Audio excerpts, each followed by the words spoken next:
Good evening, ladies and gentlemen. I hope you can hear me. Can, good.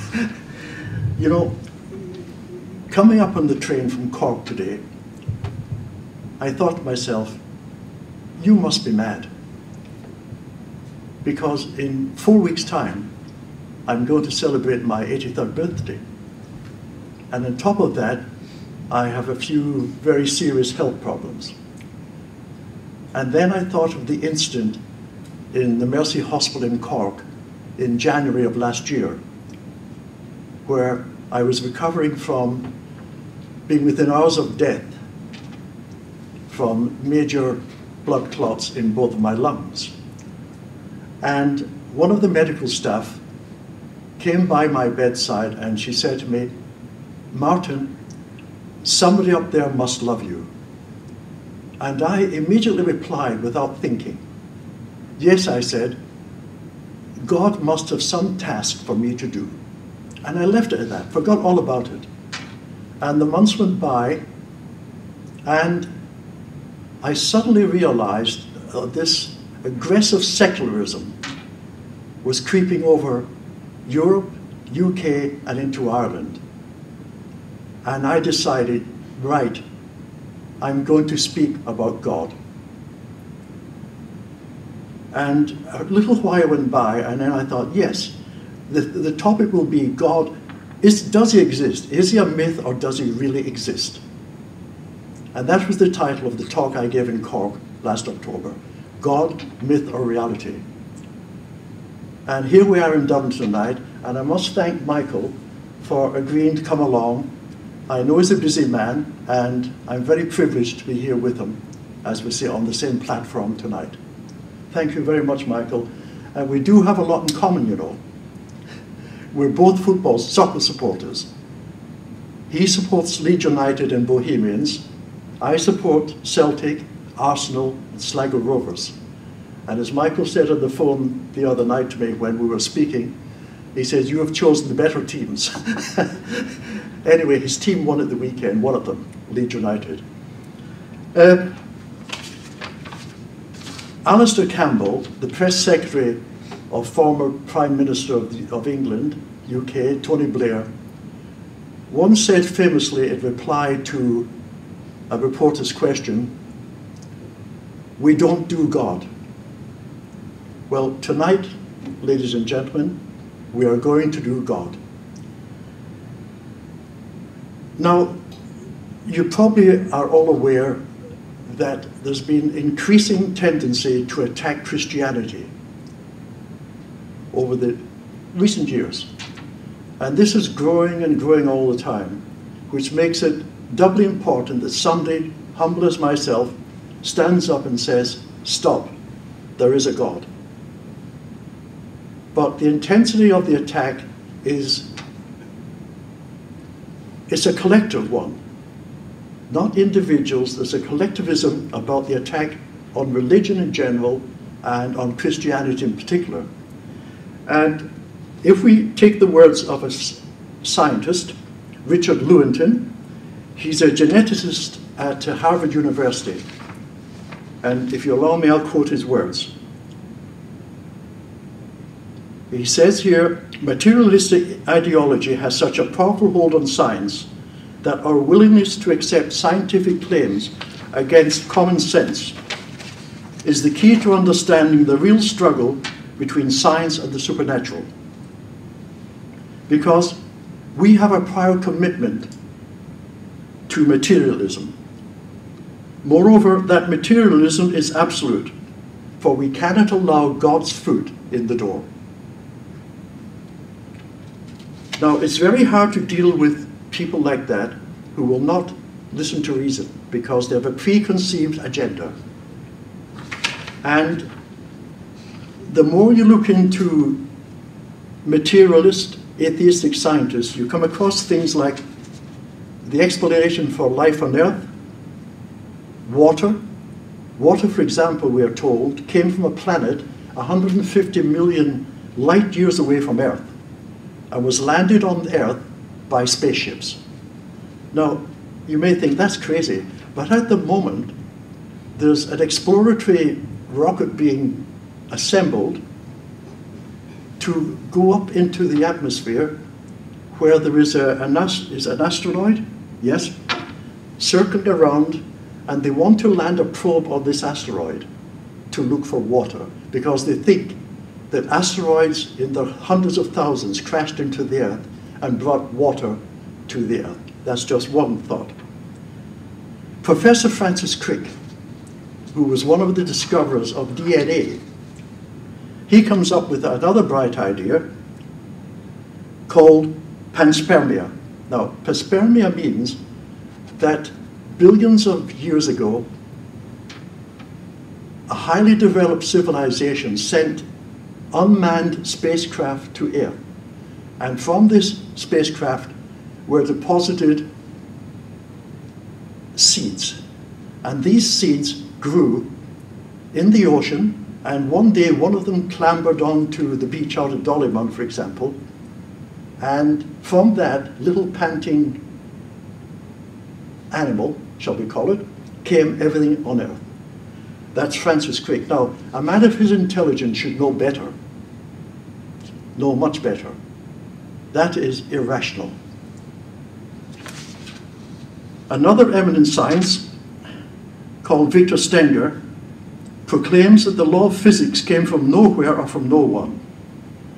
He goes on, most are statements, he claims, composed by humans that follow from the symmetries of the void out of which the universe spontaneously arose.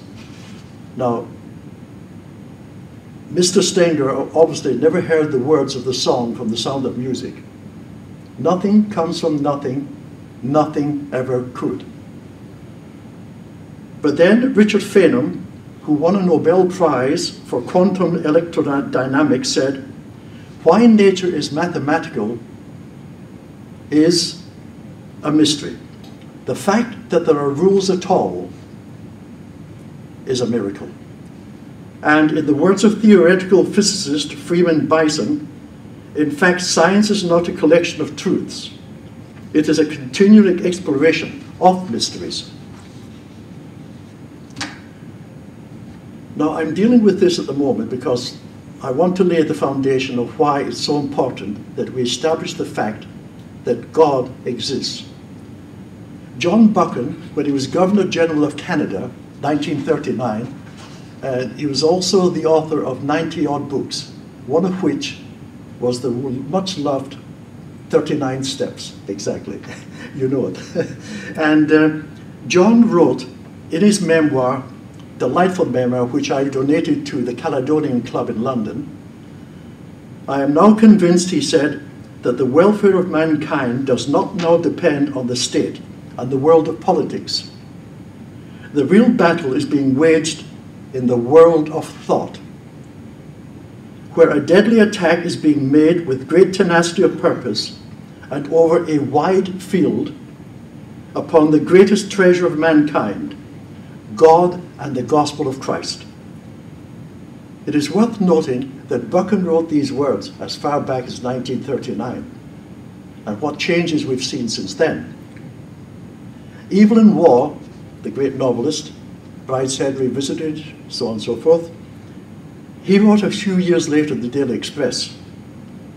Today, he said, we see on all sides the active negation of all that Western culture has stood for, civilization. It came into being through Christianity. The loss of faith in Christianity and the consequent loss of moral and social standards have become embedded in the ideal of a materialistic, mechanized state. It is no longer acceptable to accept the benefits of civilization and at the same time deny the supernatural basis upon which it rests. How correct Buckin was when we read these words from theoretical particle physicist Stephen Barr when delivering his Erasmus lecture in 2002. Materialism, he begins, is not really a science at all, but a school of philosophy, defined by the belief that nothing exists except matter. Then Barr added, Materialism was also a passionately held ideology with a purpose. And he goes on, indeed, it is the ideology of a great part of the scientific world. Its adherents see science as having a mission that goes beyond the mere investigation of nature or the discovery of physical laws. That mission is to free mankind from superstition in all its forms, and especially in the form of religion. Yet, as Melanie Phillips, the distinguished journalist from the Daily Mail and author, in her book The World Turned Upside Down, writes, materialism creates the illusion that religion is reasoned away. If all that exists is matter, then God is a material object. And if God is not susceptible to materialist evidence, he therefore cannot exist. Now there's a flaw in that reasoning, because it follows from the false premise that all is matter. Therefore the conclusion is invalid. Now, before I begin discussing God, we humans have a big problem when we come to talk about God. Because immediately we mention that word, 3 little letters, our imagination goes into overdrive. And we begin to see pictures of an old man with a long beard smiling away, something like Karl Marx. And then this was highlighted last summer of 2013 when the Girl Guides in England decided that their new members were no longer going to have to make a promise to God. As one of the leaders said, why should we make a promise to an old man up in the sky with a beard? There you are. But have no fear, ladies and gentlemen. We can know about God through our reason. We don't need the Bible. We don't need revelation. The Vatican Council in 1870 decreed that the existence of God can be known by human reason without divine revelation. Paul, writing in Romans chapter 1, verse 20, says, from the foundation of the world, men have caught sight of his invisible nature, his eternal power, and his divineness, as they are known through his creatures. And in his wonderful city of God, St. Augustine says, to be visible was beneath the dignity of God, but his work is glorious enough to hold all of those captive who could take pleasure in them. And this one I really love. The Jesuit poet Gerard Manley Hopkins. The world is charged with the grandeur of God. Now, I believe there are about 20 proofs for the existence of God. You'd agree with me? About 20. And I'd say there's none. I'm going to ignore them all. I'm going to ignore every one of them. And I'm going to concentrate on miracles.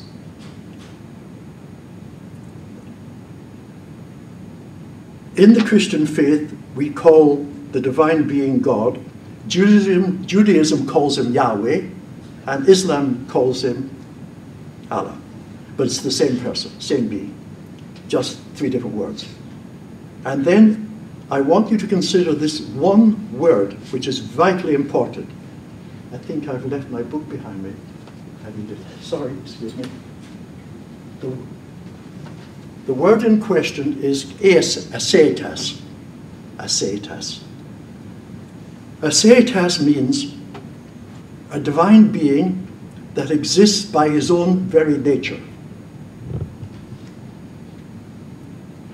He cannot not exist. Now, Thomas Merton came across this word and this description in a book on medieval philosophy. And he was so overwhelmed by it that he became a Catholic, a Trappist monk, a world-renowned author, poet, and eventually a public speaker, traveling the world, speaking on behalf of peace, etc. And this is what Merton says in his famous autobiography, The 7-Story Mountain. In this one word which can be applied to God alone, and which expresses his most characteristic attribute, I discovered an entirely new concept of God, a concept which showed me at once that the belief of Catholics was by no means the vague and rather superstitious hangover from an unscientific age that I had believed it to be. On the contrary, here was a notion of God that was at the same time deep, precise, simple, and accurate, and what is more, charged with implications which I could not even begin to appreciate. Atheists simply means the power of a being to exist absolutely in virtue of itself. I am who am. Ego sum, cui sum. And this means that God must enjoy complete independence, not only as regards everything outside, but also as regards everything within himself. As I said, Merton was so overwhelmed by it, he came into the Catholic Church and became a world-renowned writer and preacher. In the 3rd chapter of Exodus, we have Moses on the mountaintop speaking with God. And God says to Moses, I want you to bring my people out of Egypt. And Moses said, sure, I'll do as you say. And then he stops and he says, but the people are going to ask me, what's his name? And God says to him, tell my people, I am who am. He who is has sent you. I am who am. He who is, atheists. God is existence itself. David Hart, in his book, Atheist Delusions, writes, even the simplest of things and even the most basic of principles must first of all be, in other words, exist. And nothing within the contingent universe of things, nor even the universe itself, even if it were somehow eternal, can be intelligibly conceived of as the source or explanation of its own being. Despite the protestations of atheist materialists to the contrary, the universe or eternal matter energy cannot take the place of God, because neither does or can account for its own existence. Simple. Voltaire, the French writer, who was no friend of Christianity, on one starry night looked up at the heavens and saw the stars in their millions, and he said, you probably all know this, but I'll repeat it. If God did not exist, he would have to be invented. But he didn't have to be invented. I am who am, he who is. And then St. Augustine, writing on this in his Confessions, says, whence could such a creature come but from thee, O Lord? Is any man skillful enough to have fashioned himself? Or is there any other source from which being and life could flow into us, save this, that thou, O Lord, hast made us, thou with whom being and life are one, since thou thyself art supreme being and supreme life both together. I am who am, he who is. Now, I'm going to deal with the first miracle, and that is Christ raising Lazarus from the dead. Now, the key to this story is the word authenticity. We've all read books where we've come across some instance where we say, that couldn't happen, doesn't sound authentic. I know I have anyway. Anyway, the story briefly is that Christ's close friend Lazarus dies. Christ hears about it, comes to Lazarus' house, makes his way through the mourners, and one of his sisters meets him and says, this is an amazing statement. Master, if you had not been here, my brother would not have died. Now, it shows you what belief she had in Christ. If you had been here, he wouldn't have died. So Christ ignores that and makes to go into the room where the dead body is lying. And she says, no, no, you can't go in there. My brother's 3 days dead, and he's beginning to smell. Authentic. But Christ goes in, spends some time with the dead body, and comes out with Lazarus walking by his side. And then we come to the resurrection of Christ himself. Now, this is the foundation. The resurrection of Christ is the foundation of Christianity. Take away the resurrection, there's no Christianity. And St. Paul admitted this when he said, if Christ didn't rise from the dead, I'm wasting my time. What's the point of preaching if Christ didn't rise from the dead? But Paul went on preaching and traveling around the Mediterranean countries. And then on the day of the resurrection, we have authenticity again. Mary decides to go down to the tomb. Mary was a prostitute, but Christ had forgiven her sins and she became one of his followers. So Mary goes down, heading for the tomb, wondering, how am I going to get rid of the stone across the mouth of the tomb? And as she approaches, she sees the stone is rolled back. This surprises her, and she goes in and finds a man, a stranger, sitting there, and the clothes that Christ's body was wrapped in lying on the ground. And she thinks he's the gardener. So she says to him, what have you done with my Lord? And he says, oh, he's no longer here. He's got into the town to meet his friends. So she rushes off to tell Peter and the other disciples. And they come running, investigating the tomb. And they discover empty. From that moment on, this bunch of frightened, disillusioned men became emboldened to go out into the city of Jerusalem and preach to the people who had crucified Christ, to tell them, you wasted your time. He rose from the dead as he promised he would. Now, the key to this is the change in the behavior of these men.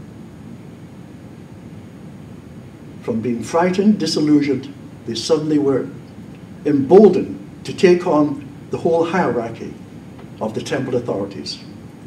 So that is authenticity. Lazarus being raised from the dead by Christ himself, and God's power raising Christ from the tomb 3 days after on the third day after his crucifixion. Now we come nearer home. Sir Diarmaid MacCulloch, professor of church history at Oxford, in his remarkable book, The History of Christianity, tells of the monks on the Skellig Islands off the coast of Kerry, how these monks had left a record of their having witnessed the sun dancing on Easter Sunday mornings, weather permitting, of course, down in Kerry. And he tells this, but then he loses a grip of himself when he says, yes, he said, that's fine, but these monks were half starved, they were clinging to the rocks, they were surrounded by the heaving Atlantic. And I thought, that's ridiculous for a scholar to talk that way. And I wrote to the learned man, and I pointed out that I wasn't half starved, I wasn't clinging to the rocks, I wasn't surrounded by the heaving Atlantic when I saw the sun dancing on Easter Sunday morning, 1946. Now, I was a young boy, newly arrived from Glasgow, streetwise, and when my aunt told me on Easter Saturday night, we must go to bed early to be up to see the sun dancing for joy at the resurrection, I scoffed at the idea. How can the sun move? Impossible. But she said, wait and see. So next morning, she woke me up early, and she and her husband and I knelt on their bed, looking out through the small farmhouse window to the east. And there was a fort at the top of the hill. And as we waited, I noticed the silence. I thought, this is strange. Where are the birds? No bird song. And there was a sort of expectant hush in the air. And then my aunt said, look, the sun's coming. And the sun appeared over the rim of this fairy fort at the top of the field. And I watched. And then all of a sudden, as if catapulted, the sun shot up high into the sky, hung there for a second or two, then cavorted all over the place, right to left, up and down. And I couldn't believe what I was seeing.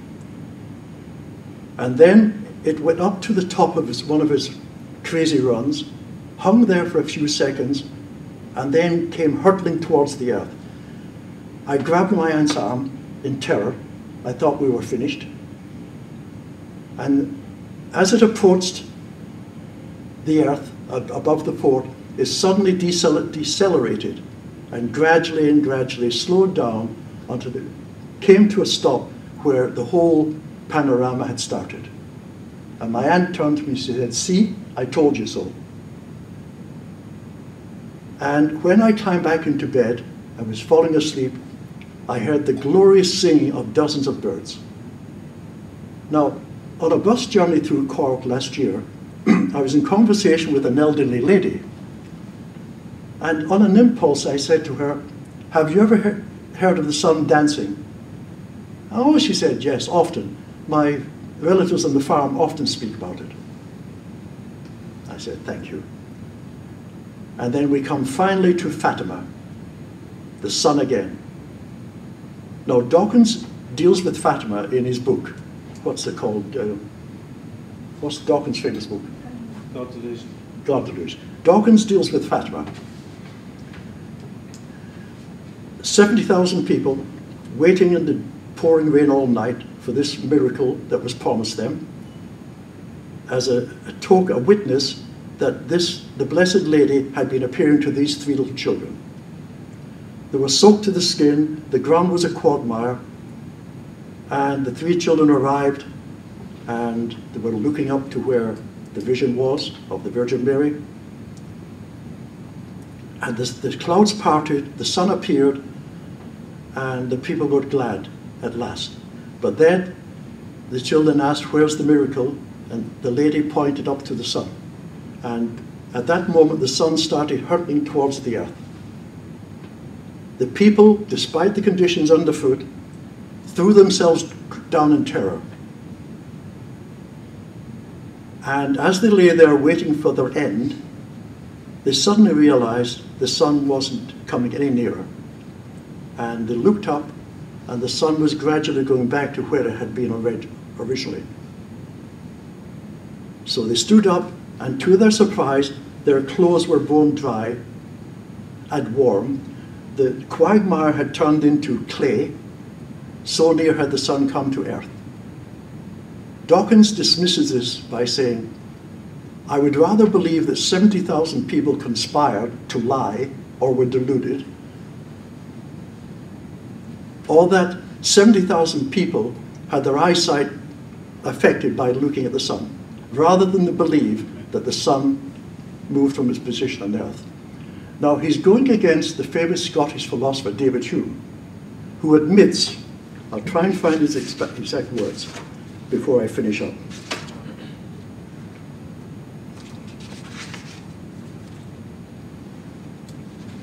Anyway, what Hume said was that if the evidence is so great, the testimony is so great about a happening like at Fatima, then one would have to believe that the miracle did take place, that you cannot go against such an amount of testimony. But Dawkins didn't mention that at all.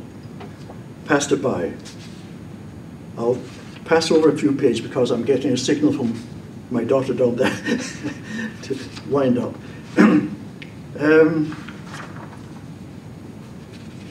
I was going to speak about Lourdes, but we have to omit that tonight, unfortunately.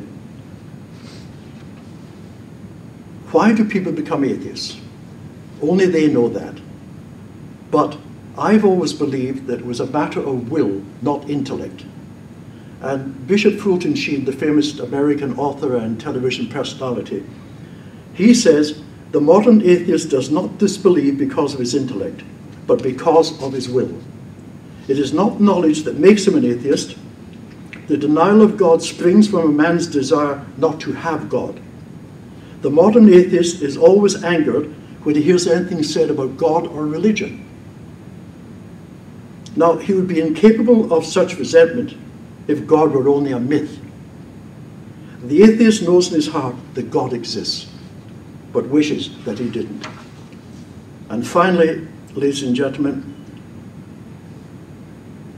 a little poem written in Kilmainham prison by Joseph Mary Plunkett as he awaited execution for his part in the Easter Rising. It encapsulates a lot of what I've said tonight. The presence of God.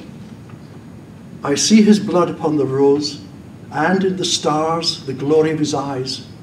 His body gleams amid eternal snows, his tears fall from the skies.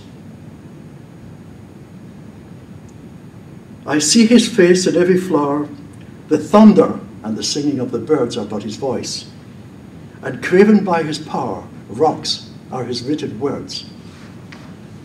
All pathways by his feet are worn, his strong heart stirs the ever-beating sea.